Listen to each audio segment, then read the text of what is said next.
இந்த வீடியோவில் Lewis dot structure எப்படி வரைகிறது அப்படிங்கிறத பார்க்கலாம். இப்போ ஃபார் எக்ஸாம்பிள் வாட்டர் மாலிகுலர் எடுத்துக்குவோம். இப்போ வாட்டர் மாலிகுலோட ஃபர்ஸ்ட் ரூல் என்ன அப்படின்னு பார்த்தீங்கன்னா, இதில் draw the skeletal structure of the molecule. So இப்போ வாட்டர் மாலிகுலோட ஸ்கெலிட்டல் ஸ்ட்ரக்சரை நம்ம ட்ரா பண்ணணும். எப்படி ட்ரா பண்ணுறது? இதில் ஹைட்ரஜனும் ஆக்சிஜனும் இருக்குது. ஸோ இப்போ hydrogen, oxygen, hydrogen. So skeletal ஸ்ட்ரக்சரை நம்ம ட்ரா பண்ணியாச்சு. Next calculate the second rule இங்க என்ன அப்படின்னு பார்த்தீங்கன்னா, calculate the total number of valence electron.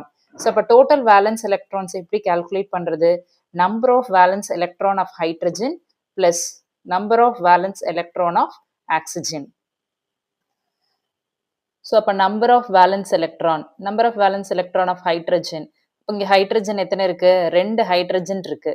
So அப்போ 2 இன்ட்டு வேலன்சி என்னது? ஹைட்ரஜனோட வேலன்சி 1. ஸோ அப்போ 2 into 1 plus number of valence electron of oxygen. So இப்போ ஆக்சிஜன் இங்கே எத்தனை இருக்கு? 1 இருக்கு. ஸோ அப்போ 1 into valency of oxygen is 6. So அப்போ ரெண்டையும் மல்டிப்ளை பண்ணுங்க. ஸோ அப்போ 2 ப்ளஸ் 6. ஸோ அப்போ நமக்கு எத்தனை கிடைக்கும்? 8. இதுதான் total number of valence electron.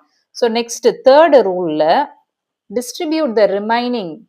Okay, so draw single bond between the atoms. So hydrogen, oxygen, hydrogen skeletal structure இருக்கு. இதுல இப்ப இங்க என்ன பண்ண போறோம்? சிங்கிள் பாண்ட் டிரா பண்ண போறோம். ஸோ அப்ப சிங்கிள் பாண்ட் போட்டாச்சு. இங்க ஒரு பாண்ட் சிங்கிள் பாண்டுங்கிறது இட் கேரிஸ் 2 எலக்ட்ரான். அப்ப இந்த பாண்டில் 2 எலக்ட்ரான்ஸ், இந்த பாண்டில் 2 எலக்ட்ரான்ஸ், டோட்டலா 4 எலக்ட்ரான்ஸ் நம்ம ஃபில் பண்ணியாச்சு. ரிமைனிங் நமக்கு எத்தனை இருக்கும்? ரிமைனிங்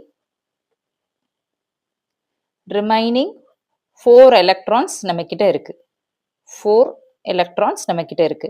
ஸோ அப்போ ஃபோர்த் ரூல்ல என்ன பண்ண போறோம்னா, to distribute the remaining valence electron as a lone pair.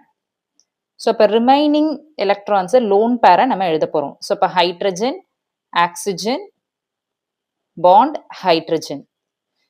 So remaining loan பேரை நம்ம கொடுக்குறப்ப இது ஆக்டெட்டா இருக்கா அப்படிங்கிறத பார்க்கணும். இப்போ இங்கே ஹைட்ரஜன்ல மொத்தமே எத்தனை எலக்ட்ரான்ஸ் அகாமடேட் பண்ண முடியும்னா 2 தான். ஸோ 2நாலே ஹைட்ரஜன் வந்து ஆக்டெட். ஸோ அப்போ இந்த பாண்டில் 2 எலக்ட்ரான்ஸ், அப்போ இந்த ஹைட்ரஜன் ஆக்டெட்டா இருக்கு. அதே மாதிரி இங்கேயும் ஹைட்ரஜன் ஆக்டெட்டா இருக்கு. ஸோ அப்போ அதனால ஹைட்ரஜனுக்கு நம்ம லோன் பேர் போட முடியாது. பட் எங்க போடலாம்? Remaining 4 electron. ஆக்சிஜனுக்கு 8 இருந்தால் தான் ஆக்டெட். ஸோ இந்த பக்கம் 2 இருக்கு, இந்த பக்கம் 2 இருக்கு. ரிமைனிங் 4 எலக்ட்ரான்ஸை லோன் பேர் ஆஃப் எலக்ட்ரானை நம்ம ரெப்ரசென்ட் பண்றோம். Next fifth rule. So fifth ரூல்ல வெரிஃபை